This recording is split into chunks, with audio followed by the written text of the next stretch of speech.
Good morning. Good morning, ladies and gentlemen. I would like to start our session on time because we have a full program planned for you.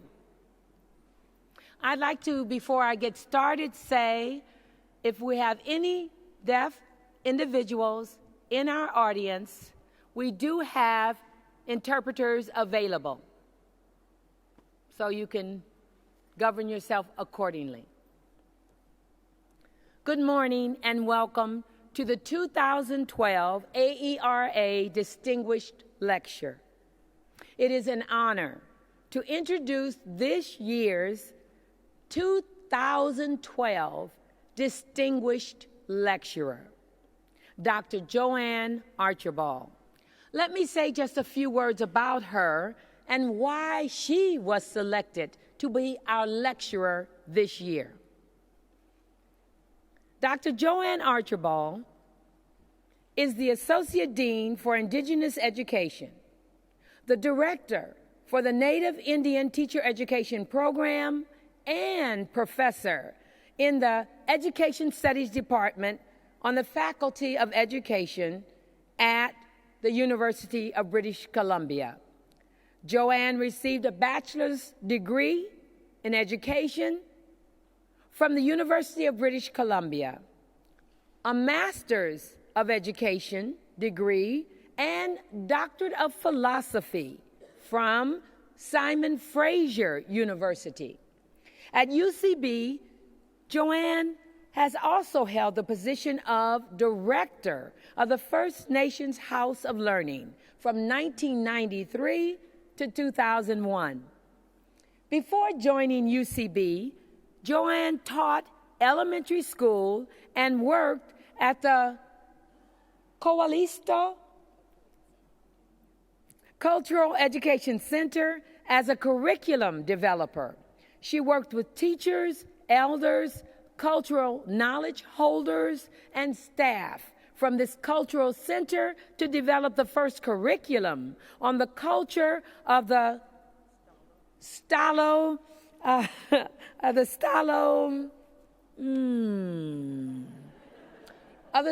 people for elementary education and for the students.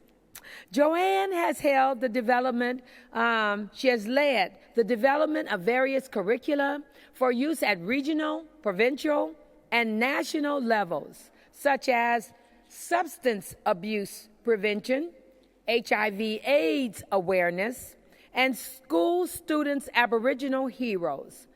Since 1992, she has co-edited an annual theme issue of the Canada Journal of Native Education. Joanne's research relates to Indigenous knowledge systems, story work, oral tradition, transformative education for all levels, Indigenous educational history, teacher and graduate education, and Indigenous methodologies.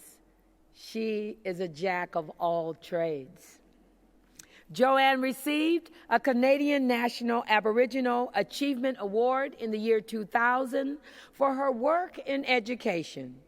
In 1994, Joanne was one of the luminaries in the 2004 International Roundtable Dialogue, Balancing Educating the Mind with Educating the Heart, along with His Holiness the Dalai Lama, Archbishop Desmond Tutu, Professor Sharon Ibadi, and Rabbi Salome.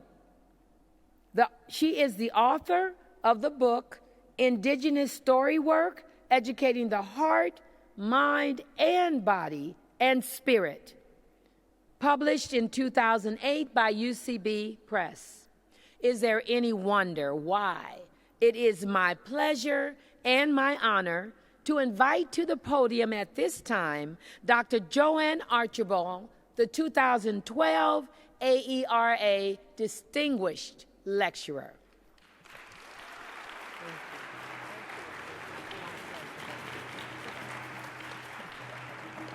Thanks. Greetings. To start our session off in a good way, I would invite our Indigenous graduate students to come to the stage to share a song with us this morning.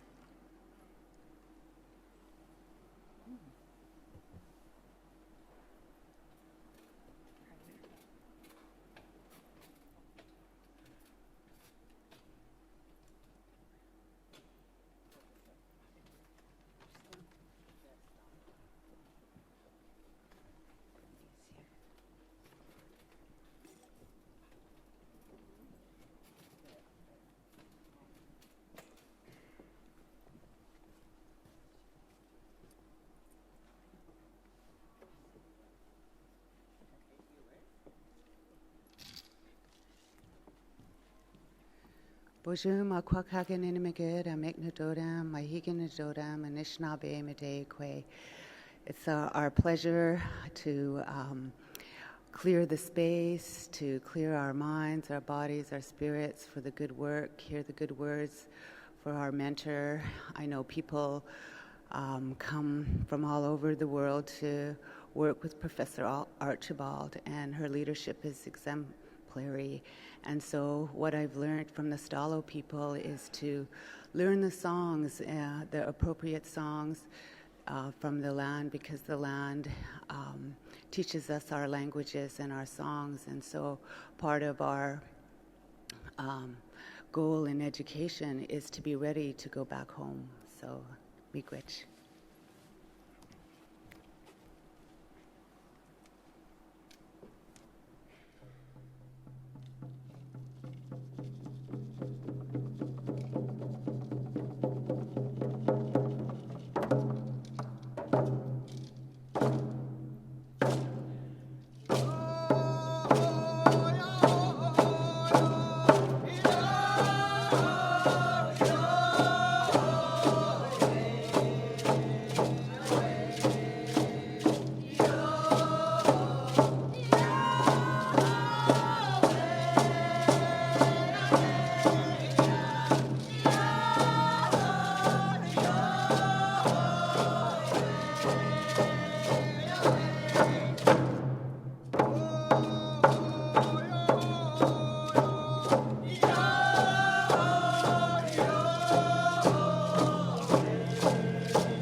Thank you very much.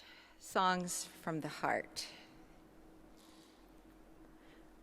Greetings to everyone who has traveled from the four directions. I welcome you to the traditional and unceded land of the Indigenous nations of the Vancouver area, the Musqueam, people of the Rivergrass, the Squamish, and the Tsleil-Waututh, people of the Inlet. In 2010, these First Nations and the Lillooet people welcomed the world to the Winter Olympics. The lands of the Lillooet First Nations from Mount Currie include Whistler. I am Stalo.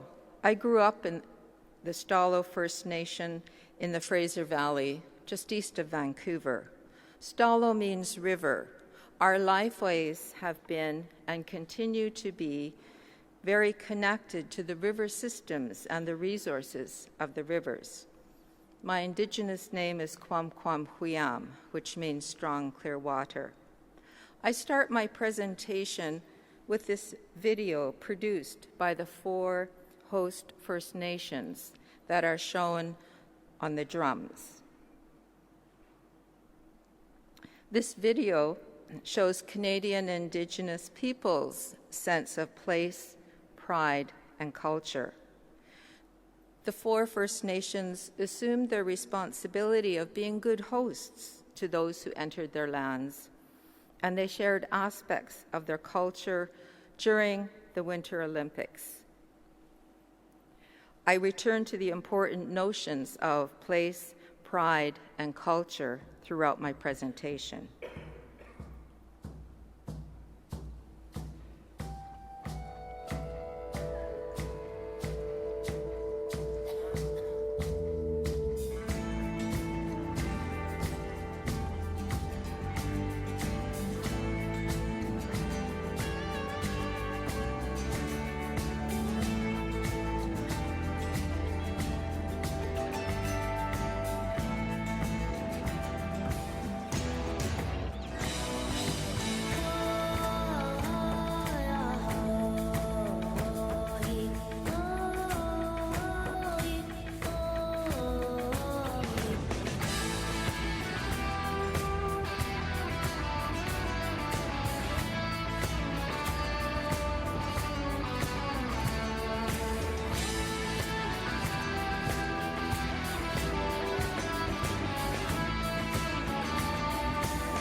The title of my presentation, Hands Back, Hands Forward, Transforming Indigenous Education, represents some key understandings that I have experienced, learned, and appreciated about Indigenous education and research throughout my career. My goal is to facilitate a holistic experience of heart, mind, body, and spirit during this presentation so that you leave with an understanding of the challenges that Indigenous people have faced and progress that we have made with making educational systems respectful and responsive to Indigenous learners and Indigenous knowledges. An appreciation of the intimate relationship between education and research capacity and impact, and ideas for transforming Indigenous education. I will use various terms that have been used over the years to name Indigenous peoples such as Indian, First Nations, Métis, Inuit, and Aboriginal. It is important for me to point out that for us, we name ourselves in our Indigenous languages first. In order to get you ready for this presentation about hands back and hands forward, I ask that you help me with this short demonstration about this important teaching. So you just have to get yourselves ready for the directions here. And it might help if you were sitting close to someone, not far away from someone. Our late Musqueam elder, Dr. Vincent Stogan, who was a prominent cultural leader, said, "When we gather to share our knowledge and to discuss important work, we stand in a circle to give thanks and to show support for one another by holding hands. We hold our left palm upward to symbolize reaching back to receive help from our ancestors and those who walked before us. So let's raise your left palm upwards as we reach back. We learn to use these teachings, and our responsibility is to help those who come after us. We then extend our right palm downwards to symbolize giving help." Great. Now you join hands with the person next to you, and you can move over in case you don't have someone next to you. And if not, that's okay. You can still hold your hands out. With this teaching of hands back and hands forward, we learn from the past and then place that knowledge into our present practices and use those understandings for planning our future. We learn to receive and to give help. We learn to connect with one another. We learn to link our past, present, and future generations through hands back and hands forward teachings. You can give a little squeeze of hello to the person next to you. Thank you for that help.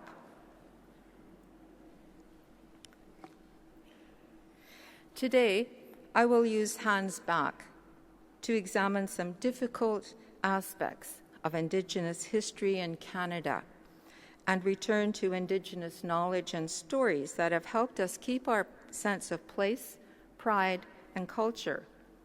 In the transitional space between hands back and hands forward, shown by the double arrows, I draw out meanings from various educational and research projects in order to move to hands forward, imagining where we go from here in order to transform Indigenous education. We'll have visits from Raven, Lady Louse, Thunderbird, and Indigenous community members during our time together. So I'll first focus on hands back. Many of our elders have characterized our colonial history since contact as the winter of our lives. In 1778, Captain Cook arrives on the Pacific coast of what is now called British Columbia and claims this land for Great Britain, despite the fact that Indigenous people were living here for millennia. I started this presentation with a video that is joyous, because the next part of this presentation is not, of course, as joyous, and I will point out places where our place, pride, and culture have been denied.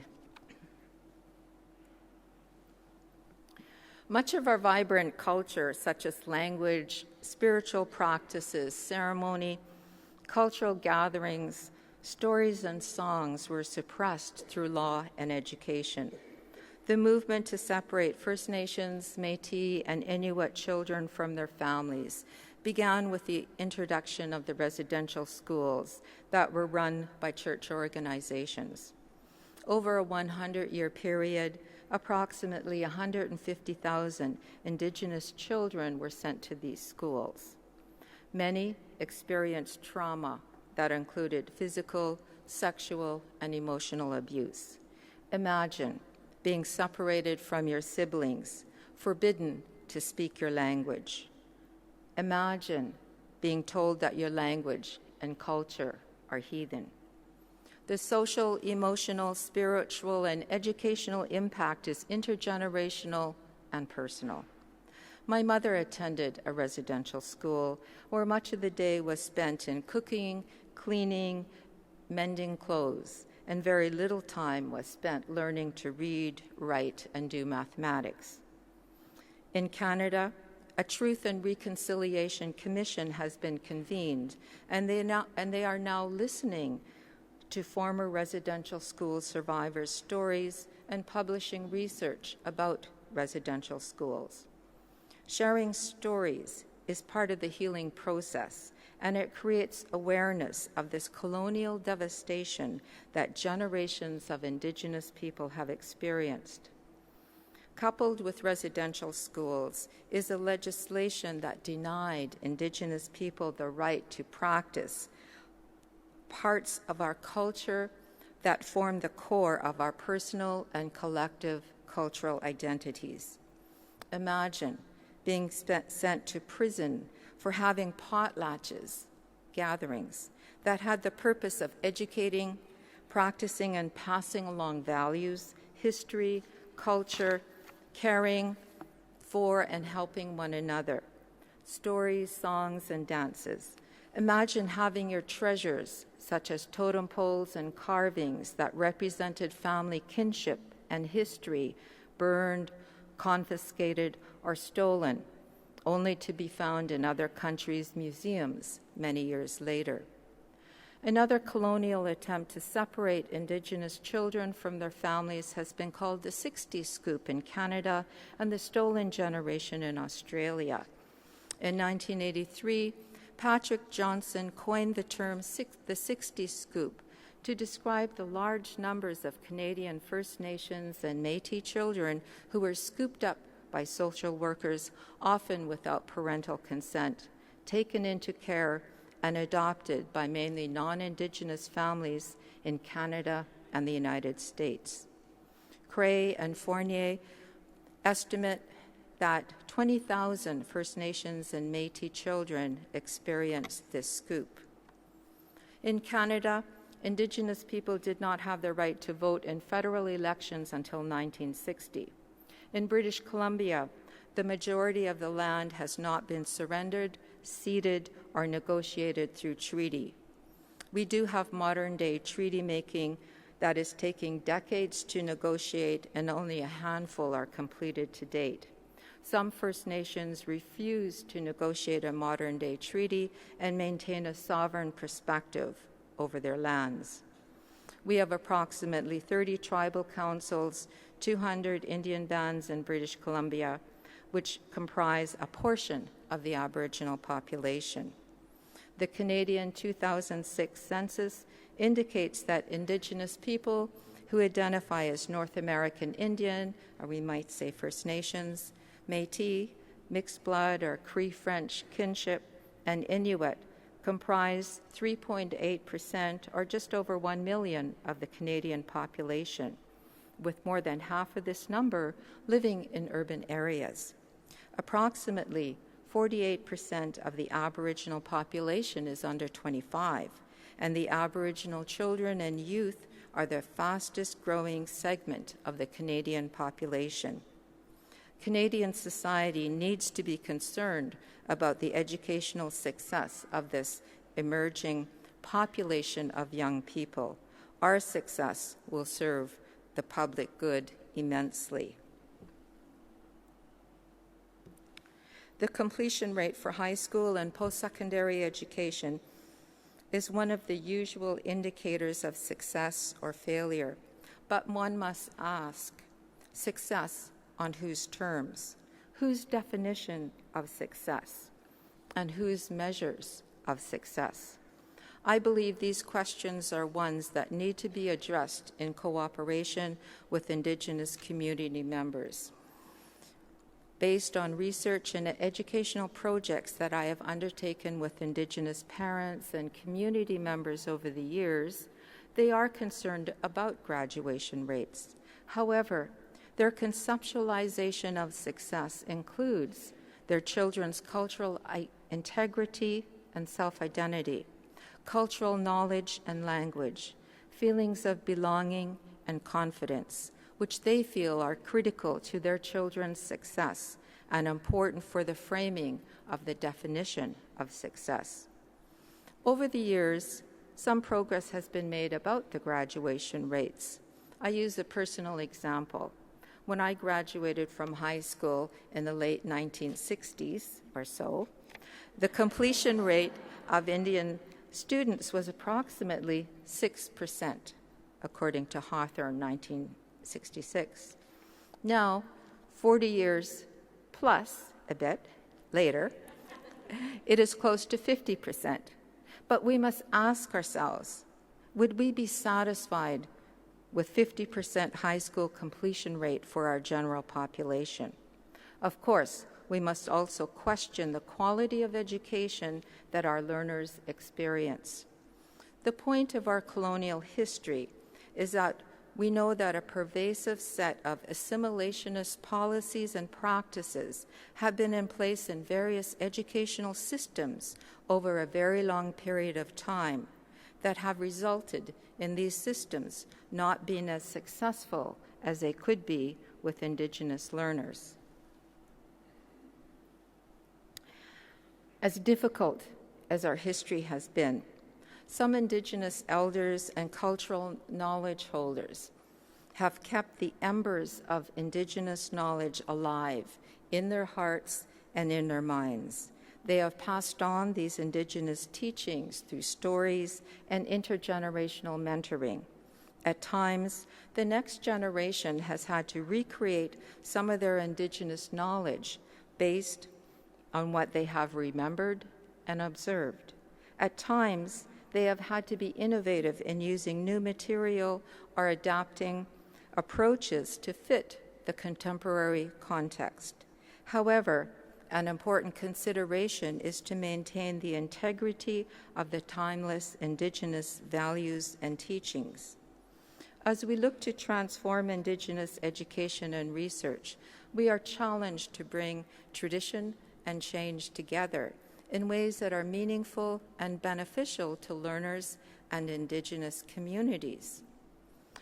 Let me introduce Deborah Sparrow from the Musqueam community, who has worked to revitalize a form of Indigenous knowledge. Deborah is a weaver and educator. She has worked with museum educators and school teachers to develop educational programs about Musqueam weaving. As noted in this next video clip, weaving is more than a material aspect of culture. It also emphasizes the complexity of knowing and practicing Indigenous knowledges. This blanket represents a revival of Coast Salish weaving that had been dormant for 85 years before Musqueam artist Deborah Sparrow and her sister Wendy John rediscovered it in the mid-1980s. It opened up a door into our past. It inspired us and connected us and reconnected us to who our people were. As exciting as it was, the revival of Musqueam weaving didn't come easily. We had to teach ourselves to do this kind of work. It was not done in our community for over 85 years, so we had no teachers because most of our elders had moved on. My grandfather was probably one of the last elders in this community to even see it. So as we went through the process, we had to teach ourselves how to spin wool. We had to use sheep wool, where at one time they used mountain goat. dog hair, and they used fibers like cedar fiber, stinging nettle fiber, the fibers that would be the core that would bring all the other fibers together. Weaving played a very important role in Coast Salish culture. It was the base of their value system. It was the base of everything that they did in their community. It was when there was a ceremony going on, whether it was a marriage or a death or a naming, and the ceremony would go on, and it would take a couple of days. It could take 3-4 days. And when it was over and all was done, the blankets were taken from the ground, cut up, and everyone in that community house who came to witness and celebrate would have a piece to take home with them. And so they would take those home. So these blankets were used for everything in our community. They were used for their warmth. They were the blankets. They made mattresses from bulrush, and they made them into mats. Then they put the mountain goat blanket over top of it, and of course they used them for their blankets. Since we heard of, they used them for partitions in the longhouses. They used them for everything in their life, and they valued the very intricate ones. They were used in all the very, very important potlatches and ceremonies. Deborah Sparrow has revived that part of the tradition with her weavings. They greet arriving passengers at Vancouver International Airport. She created 2 wearable blankets for the UBC Faculty of Education's 75th anniversary. I want to acknowledge it was actually the 50th anniversary of the Faculty of Education, and you saw the president of UBC, Professor Stephen Toop, wearing the white and black blanket, which represents tradition, and the colorful blanket our former dean, Rob Tierney, is wearing, which represents learning. And Deborah had asked that those blankets be introduced to our faculty and worn by our president and our dean at that gathering. You can see that on the left-hand slide of the screen is the traditional blanket called Hucknesses, which means reflections or looking back, and the design represents ocean waves.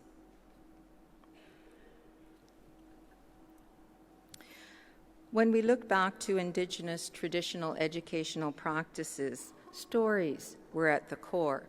In the Stalo context, when we gather for cultural purposes, we call it work. We have a spokesperson whose role is to speak on behalf of the family, carrying out the cultural work. The spokesperson must know the cultural protocols, the traditions and values, and the kinship of those involved in the event. When the event is ready to start, the spokesperson often says, "My dear ones, the work is about to begin." When we hear that phrase, we stop the other things we are doing and we pay attention to what happens next. We observe, feel, think, and remember. Following Coast Salish tradition, I called story learning and research engagement that I experienced with elders and cultural knowledge holders Storywork, to signify that it is time to work with Indigenous traditional and lived experience stories in respectful, responsible, reverent, and in a reciprocal manner. So we're going to experience a bit of story work next.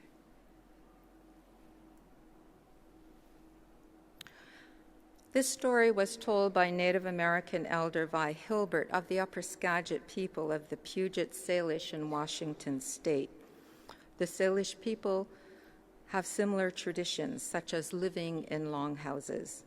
Elder Vi Hilbert dedicated her life to cultural and language revitalization.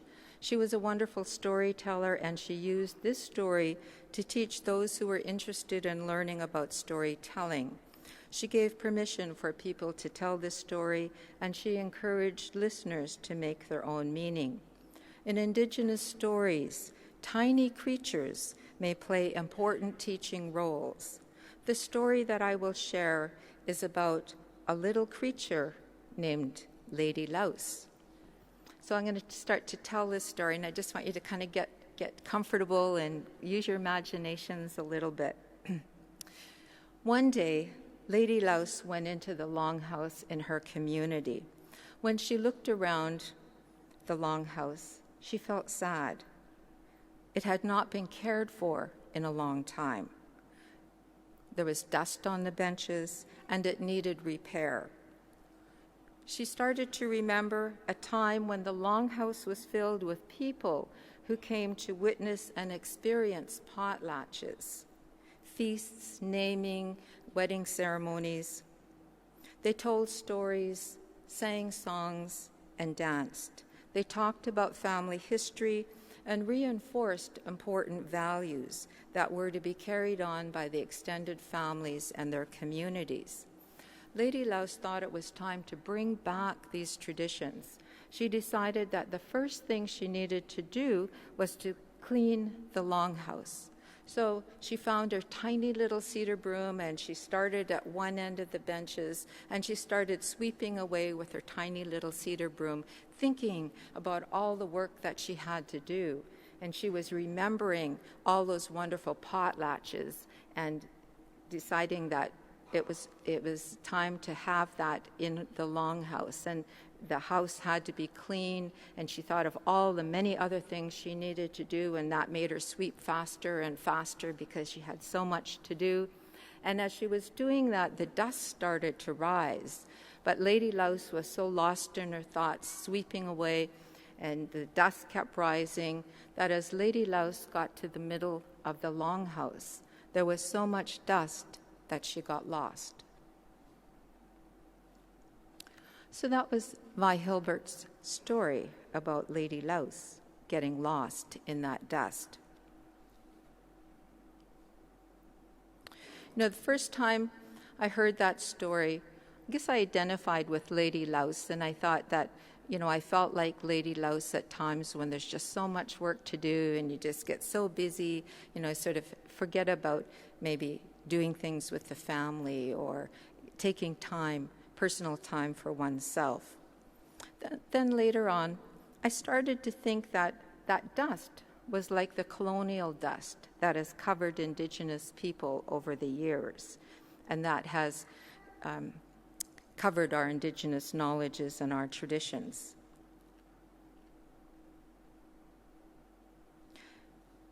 Then, much later, I thought that if we stopped our unproductive busyness and maybe let the dust settle, to take time to reflect and revisit traditional values and teachings, especially through stories, we have another chance to create a better life for ourselves. Sorry, I got so caught up in telling the story, I forgot to move the slide so you could see the dust that came out of that longhouse. Too bad, and it was such a nice visual. But you're using your imaginations anyway. So if we do let the dust settle, then we wonder, what will we see when we look out?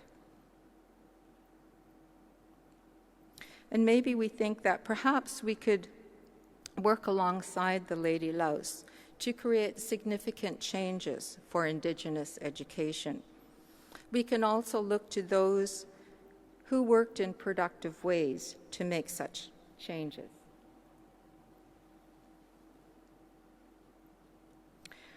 I turned to some early Indigenous education innovators from 4 countries where we have shared Indigenous education and research experiences. These innovators began the difficult process of making systemic changes in education at a time when they may have been the only Indigenous person at his or her university. The time period of their scholarly work is approximately the 1970s to 2000. I show many of their pictures because of our time this morning. I just want to mention one from each country. In Australia, Bob Morgan was involved in developing international Indigenous people rights in education and making significant changes to post-secondary education. In New Zealand, Professor Hirini Mead created the first Department of Maori Studies in New Zealand and played a key role in building the first university-based marae, a Maori culture and meeting house on a mainstream campus. In the United States, Karen Swisher was the first female president of Haskell Indian Nations University, and she established the Native Professors Association. In Canada, Verna Kirkness was one of the architects of the landmark policy document, Indian Control of Indian Education, that stressed the principles of local community decision-making, parental involvement, using Indigenous culture and values to shape education, and increasing the numbers of Indigenous teachers. These early Indigenous scholars knew that the educational systems were not working for Indigenous learners, and that learning about Indigenous history and culture needed improvement.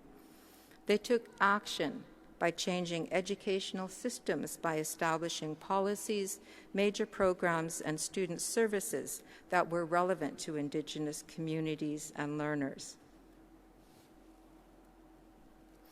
I want to complete our look back by reflecting on Indigenous teacher education and graduate studies and share stories about how each area shows self-determination, the use of Indigenous knowledge and values, making systemic change, and collaborative engagement. So let me start with the preparation of Indigenous teachers. A group of Indigenous educators and UBC faculty members worked together to initiate NITEP, the Native Indian Teacher Education program that began in 1974. They estimated at that time there were only 26 certified Indian teachers out of a teaching population of 23,000, which motivated them to change that dismal record. These visionaries knew that the existing teacher education programs were not meeting the needs of Indigenous people, so they developed a culturally responsive program with regional field centers located in various areas of the province, where groups of 12 to 15 students completed most of the program at that regional field center and then moved to the main university campus for their final year. Today, this program has about 375 NITEP alumni engaged in all aspects of Indigenous education. The NITEP founders chose the story of the raven and the sun to guide NITEP and to serve as its logo. And here's the short story about the raven. A long time ago, the people lived in the world of darkness. Raven felt pity for the people, and he decided to take a long journey to try and find the sun for them. Raven flew a long time, and eventually he found a hole in the sky and used his trickery in innovative ways and his persistence to capture the sun. He brought the sun to the people living in darkness. The NITEP founders felt that the sun represented NITEP and its graduates, and that they would create a better life for people through education. One of the early innovators, Verna Kirkness, made an important systemic change at our university. She ensured that Indigenous people who had teaching experience, who knew Indigenous knowledge, and who had worked with community would teach the Indigenous education courses, even if they didn't have a master's or a doctoral degree, because she argued that the Indigenous knowledge that the teachers had were equivalent to their master's and doctoral degrees. But I can't let the current Indigenous students use that same argument today. But today we do have Indigenous people teaching these courses, and they do have master's and doctoral degrees. In the NITEP approach, what we learned is that it helped to increase access to university teacher education through regional centers that were near to Indigenous communities, that it was able to build on cultural knowledges, to facilitate cultural identity development, and to address Indigenous knowledge pedagogy in courses and the program structure. And that by using an extended family or cohort approach, this has helped to create a vibrant network and helped students to succeed in the program. I'm going to now shift to an example of graduate education. So first, we focused our attention to ensuring we had people with bachelor's degrees, and then we felt that it was important, or we had requests from people who were teaching in the communities, taking on leadership roles, and they felt that having a master's degree would help them. And so we started to develop a specialization we call TSCAL, that means Golden Eagle, which addressed Indigenous education and research. And we've continued to build our graduate programming so that we now include PhD and EDD offerings. We're just finishing an EDD cohort that addresses educational leadership and policy in the area of indigeneity, and their research addresses key issues in their communities and sites of professional practice, such as understanding what it takes to establish and sustain an Indigenous language immersion school, examining self-determining approaches and Indigenous leadership pedagogies in post-secondary education, and ways to improve social services and educational systems to reduce the numbers of First Nations, Métis, and Inuit children taken into care and to facilitate their success. I'm going to briefly highlight one of the Indigenous graduate initiatives that I feel has also had a very recent impact on improving access to Indigenous graduate studies and facilitating retention and completion. This is an initiative we call SAGE, which means Supporting Aboriginal Graduate Enhancement. And this peer support and faculty mentoring project was a cooperative effort. We learned from the Maori scholars in New Zealand, especially Graham Hingaroa Smith, who had started a Maori and Indigenous initiative and had set the goal of graduating 500 Maori PhDs, which that goal has now been reached. When Graham visited us, we thought we needed to start something similar, so we named ours SAGE, and it works in a way that the students who are enrolled in various programs and universities in British Columbia get together in 4 to 5 regional sites in the province. They determine the topics that they would like to explore.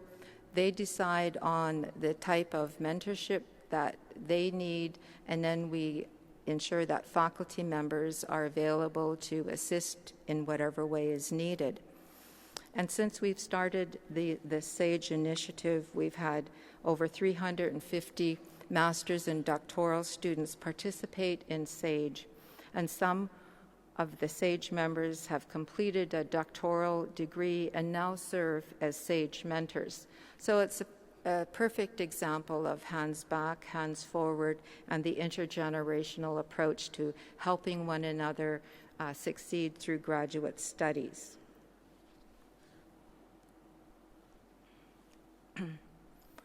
These undergraduate and graduate Indigenous post-secondary students are the next generation of scholars. And I think, how exciting is that? They are in a much stronger position to undertake research that is beneficial to Indigenous communities and educational contexts, to take on the leadership change responsibilities expected of Indigenous educators, to develop effective community relationships and partnerships regarding education and research, and to advance Indigenous knowledges and Indigenous methodologies within academia. I hope that you see the link between the development of educational post-secondary programs that are relevant to the needs of Indigenous peoples and our communities, so that graduates from these programs create and sustain educational approaches, and that they link education, research, and community needs together in seamless and beneficial ways. And I think that in various countries where we have Indigenous people, they are working to develop Indigenous teacher education programs and graduate programs one by one. And I think it is important that we recognize all that important work that happens one by one. And then when we get these important opportunities to gather together and form a network and see the critical growing mass that we have, we can be inspired by that important work that has happened. I'm going to move along to looking at hands forward, and you'll see that the bright colored weaving is taking us into the hands forward and thinking about the vibrancy of education. In 2008 to 11, a colleague, Michelle Pigeon, and I worked with some of the SAGE participants to examine the influence of SAGE on their access and retention in graduate studies. We learned from their important stories of challenge and of success that they shared. And then we turned those findings into a transitional peer support project where we asked Aboriginal graduate students to share those stories in written form and through videos. They developed a web portal, which you see on the screen. They also developed all kinds of resources that would be helpful to those thinking about graduate studies to help them better plan, for them to be able to take a more empowered stance where they could actually spend more time choosing the program that was right for them, rather than what often happens is the Indigenous students think they're lucky to get into just any kind of program, and often don't really look at what if that program would really meet their needs. So this particular project is one that has been done mainly by Indigenous graduate students for potential graduate students. And I think it's a great example of mobilizing knowledge from research. I'll use one last example of a research project where we've been able to work with community and mobilize knowledge that comes from the research. And this relates to a culturally responsive example. And this project that I'll talk about next happened in a small community in British Columbia called Haida Gwaii.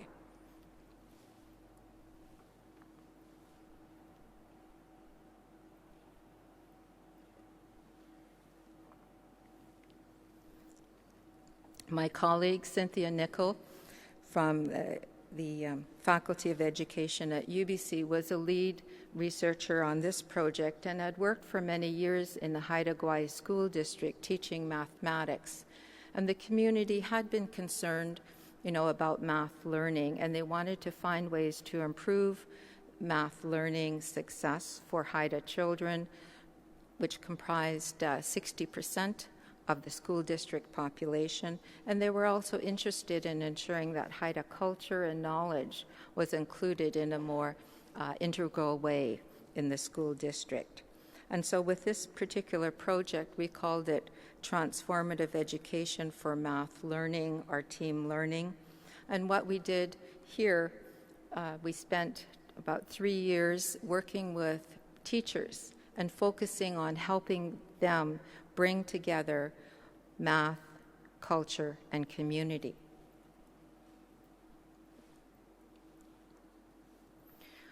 The teachers developed various projects, and they were kindergarten to grade 12 teachers, so we felt again it was important that we have the teachers together so that those at the primary level would understand what happens at the high school level and vice versa. And, you know, this again draws on the idea of an extended family approach, that we can learn from one another in this big extended family. Through the projects that the teachers undertook, they established learning relationships with Haida artists and elders from the community who helped teachers understand the importance of Haida values. They used stories from the Haida community members to think about problem solving and math, and the teachers developed little case studies about particular math problems based on the environment and pictures that the teachers took of the surrounding community. I think the elders were very important to guide us in the very beginning. They were very excited about math learning, and they recalled how they engaged in math throughout their life. You know, and sometimes it was difficult for them to understand why math wasn't a subject that children in the schools enjoyed, because they had enjoyed math in their everyday lives. And so I think we took that as an important challenge then, to ensure that math learning was enjoyable, was relevant to the children. And they became excited when they were able to see pictures of their community and learn about how math is embedded in fishing, you know, in basket making, and in the art that is in the community. As a result of that project, the community and the teachers developed a curriculum resource about mathematical adventures. And today, in Haida Gwaii, the school district has prioritized culturally responsive education, you know, as an important aspect of what they do in the district. They ensure that new teachers are mentored into culturally responsive education approaches, and this is an agenda on most of their staff meetings. And this is an important outcome, I think, of this research, along with the particular curriculum resource. The Aboriginal District Principal notes that there has been a gradual increase in students learning in some of the provincial assessment tests, although, of course, we can't make any causal claim to the link between this project and what students are doing as far as the progress they're making on these tests. But I think it is very evident when we hear the teachers talk about how they feel about bringing together math, community, and culture. We can hear the commitment in their voice. We see the enthusiasm that they have because their children are engaged in math learning.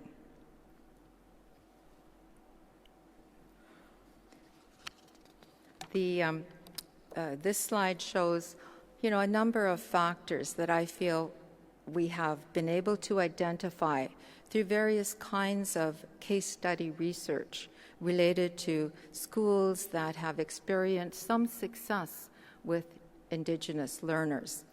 And I think, again, it is important for us to look at successes and to try and learn from what works in one particular school.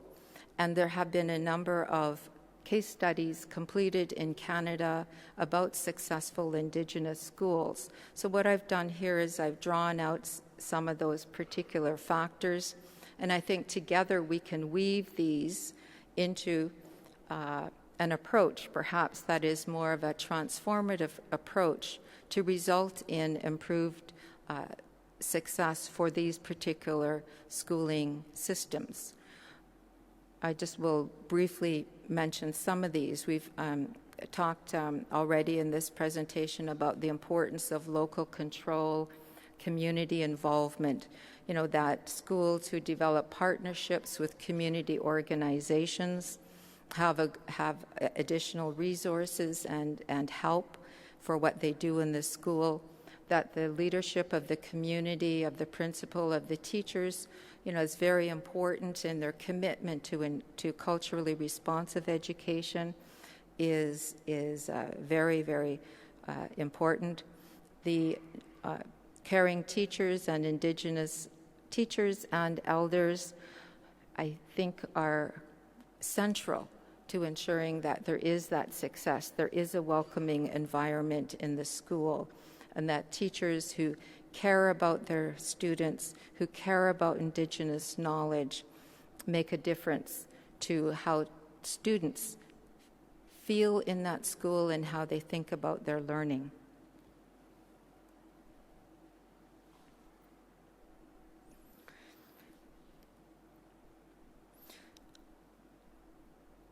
Today, you were given a glimpse into the impact of colonization on Indigenous peoples, how Indigenous knowledge, values, and stories have persisted, and how they have shaped education and research, how teacher education and graduate programs contribute to innovative scholars and teachers, and how research knowledge can be mobilized with community engagement. There are 4 thoughts I want to leave with you today. 1, recognizing that Indigenous peoples' movement of self-determination and sovereignty prioritizes the well-being of family, community, nation, and land. And this is particularly important as we recognize, the impact of the colonial history that I shared earlier, that many of our communities and our nations are revitalizing our traditional values, our knowledges, and we're taking the best from that to reach the goal of improving our well-being of ourselves. 2, understanding that Indigenous systems and values are shaping education and research. We're not saying that they should. We're actually doing it. And we're challenging students in teacher ed programs, in graduate programs, and in the work that we do to find ways that we respectfully and responsibly add or build on Indigenous knowledge systems in the work that we do. And I think that we're at an exciting point where we're doing it and understanding what we're learning from the doing. 3, that systemic changes are possible. Even though we do have many difficulties in trying to change universities, especially a big one such as UBC, but we persist, we stand our ground, we find our place, and we keep it, and then we expand it. And the 4th thing, developing and sustaining collaborations are valuable. We have the international alliances and networks where we can learn from one another. We can also challenge in the sense of what we're doing in a good way. And these are very important for us. And I think having the Indigenous peoples of the Americas and the Indigenous peoples of the Pacific. In Canada, we have the Canadian Association for the Study of Indigenous Education. And these are really, really important organizations that help us maintain the little space that we've garnered in academia and also now in AERA.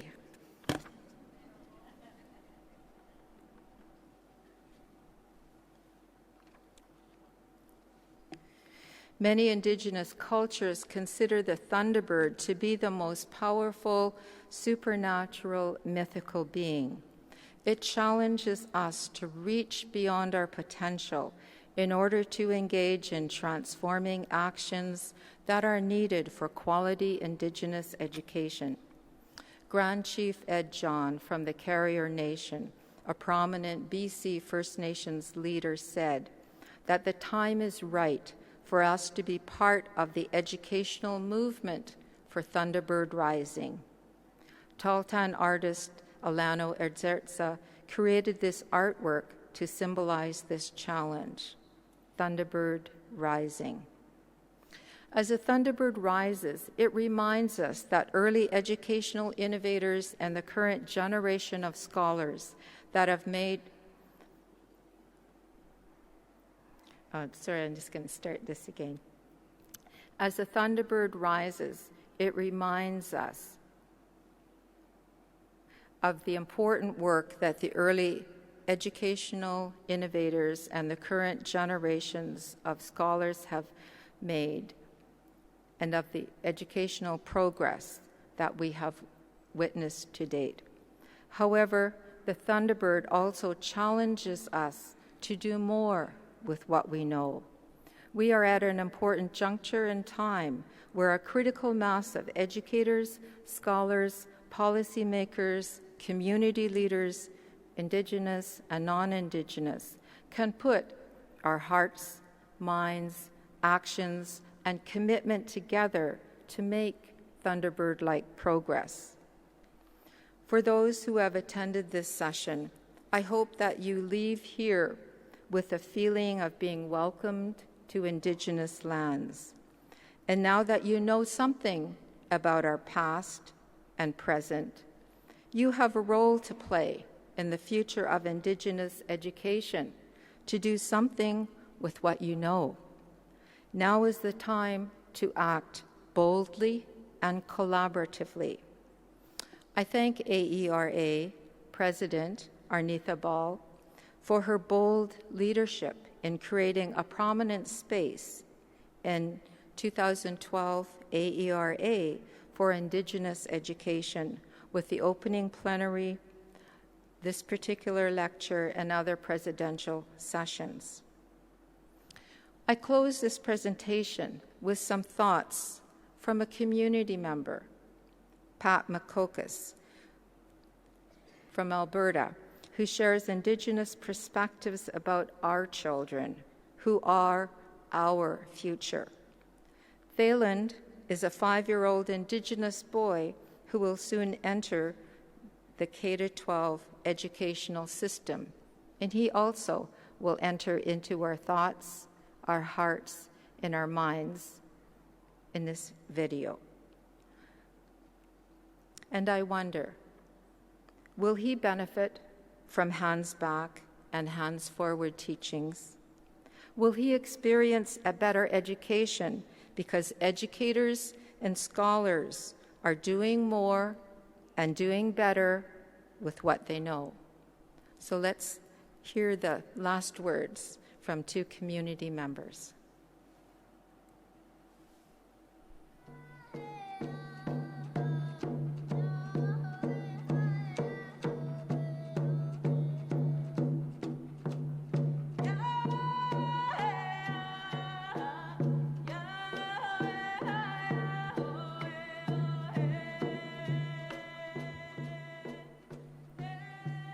Children are a gift, and I think that the work that we're all collectively doing, we just need to remember that children are a gift. They are on loan from us and loan to us from the Creator. And in that, we have a really, really big responsibility as parents and caregivers, whomever, to help.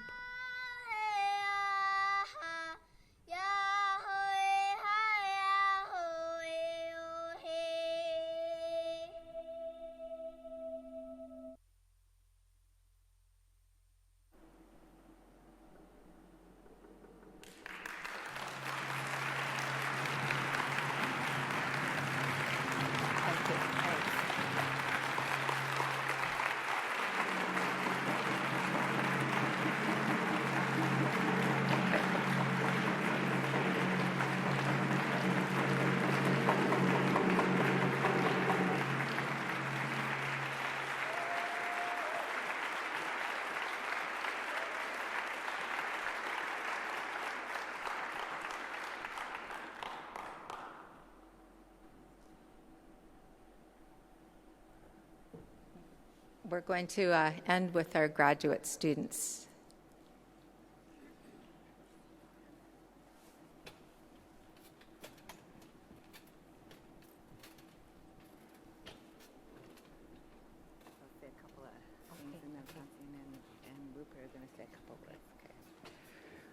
Wow, wasn't that great?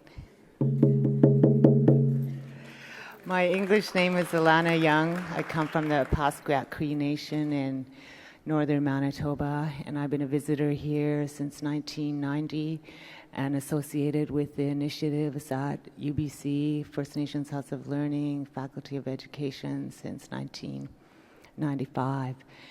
And I just wanted to let people know that, when we make space and help one person, the families that come after that really make a difference. My mother's name means Ice Thunderbird Woman, and so in my family now we have over 15 post-secondary degrees and counting. So we're happy with all of the collaborations and inroads. All of those slides were really helpful, and I thank Dr. Archibald for sharing her leadership in such an honorable way. And so with that, as the graduate students, because we learn from our good teachers, the next wave would like to say a couple of words. Sego, Segwagwego, Francine Burning, Nyungits, Gunigihaga, Niwa Gohon Jodo, Yoyana Laji. Hello, everybody. They call me Francine Burning, and I belong to the Mohawk Nation of the Six Nations Indian Reservation in southern Ontario. I've been living in BC for 17 years, and I just wanted to make a few acknowledgements of the work that Joanne Archibald has done for me personally and for the Indigenous students at UBC in particular. On top of creating a foundation and a legacy in creating space for Indigenous students, including her work at the First Nations House of Learning, Joanne has actually also created the mobilization of an enactment of an actual Indigenous knowledge system at UBC within the graduate students and within the undergraduate students. And so I think it was, I had a class with Joanne, and I always feel as a graduate student, I don't really know anything.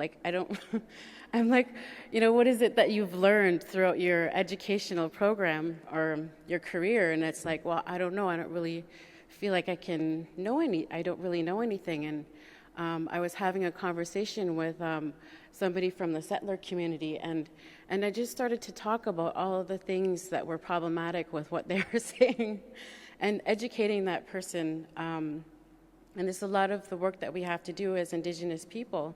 And it was actually that day, and I was taking Joanne's class, where I realized, wait a minute, I'm actually an Indigenous knowledge holder. And it sounds something so simple, but it was an amazing thing to actually think in my mind and think, also feel in my heart that the knowledge I have is valid. And even though I don't feel like all the times I don't know anything, everything that I know is up here, and everything that I know is in here. And Joanne introducing us to Indigenous knowledge systems and how that work actually made me also realize that Joanne is like our elder, and that when I do my work and I talk to undergraduates who are younger than me and more inexperienced, I share the knowledge that I've been taught by Joanne and others like Alana Young and Dorothy Christian, and realizing one day that we're going to be the elders, and it's our responsibility to act in the same ways with the kindness and generosity and humility as people as like Joanne Archibald and a lot of the mentors that I've had at UBC. And so the other thing that I learned from Joanne in particular was that to understand that being in an educational institution at the post-secondary level, at the graduate level, in fact, is actually a privilege. And that the knowledge that we have access to, the community does not. And so we were a part of an Indigenous mobilization project where we actually did research for community organizations or K-12 or post-secondary, where we actually mobilized what we had access to and acknowledged that privilege and also gave back to community. And so it's not that, it really isn't that, Joanne is talking about all this stuff, it's actually that she's doing it. And not only is she doing it, she's also having all of her students do it too. So I just wanted to raise my hands to Joanne for helping me realize, and to also Sage to teach me how to be a good relatives, because I'm not from here, but I feel a connection because the virtues that I come from are also reflected in people like Joanne and Alana and Dorothy, like that humbleness and that giving back and that generosity and that pureness of heart is what makes me feel at home and what keeps me here as a graduate student. And so I just wanted to say that many layers of thanks, and in my culture we have a culture of giving thanks, and when we give thanks we can kind of give thanks and say Nyahweh, but when we're really grateful we say many layers of thanks, because there are many layers of what this work does. Nyawagoa.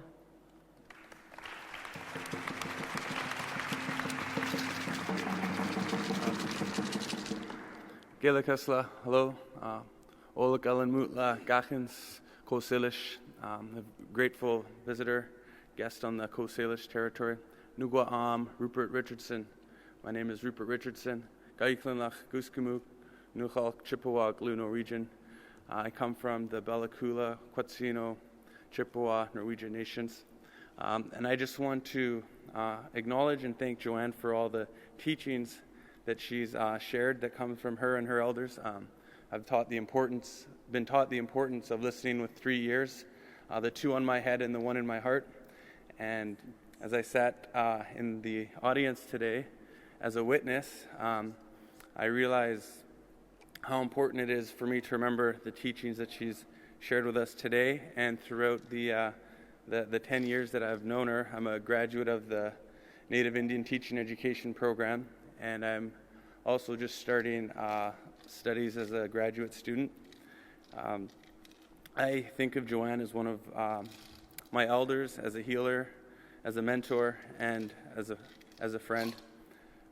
So I just want to lift my hands to her and thank her for the teaching she's shared with us all today. Gila Kesla, thank you.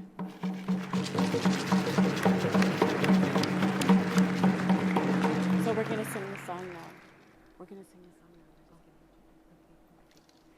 So the song we're going to sing is the Woman's Warrior song. It comes from the Lillooet people in the Mount Currie area. We just want to give thanks to Joanne for all the work that she's done and creating that warrior space. And so this is a public song, and I just wanted to say thank you all for listening and for coming here. Yeah.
I would just like to say one tiny word on behalf. I am being impromptu here.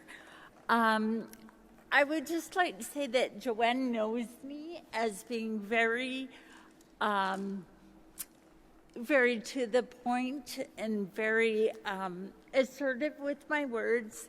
I want to say that without rose glasses, I just want to honor Joanne and speak so much of her blessings, of her wisdoms that she does not tell us, but we learn through being in her presence.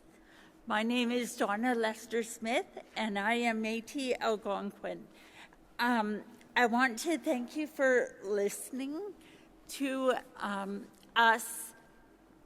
And secondly, I want to say, when my fellow friends, when we come up on stage, it took me 3 years at the Longhouse before I had the courage and the confidence to step on stage with my friends. And I want to say I gained that confidence after 3 years of saying, no, I could never do this. Here I was today and last night, and that was Joanne that mentored me without saying a word. And I will end there.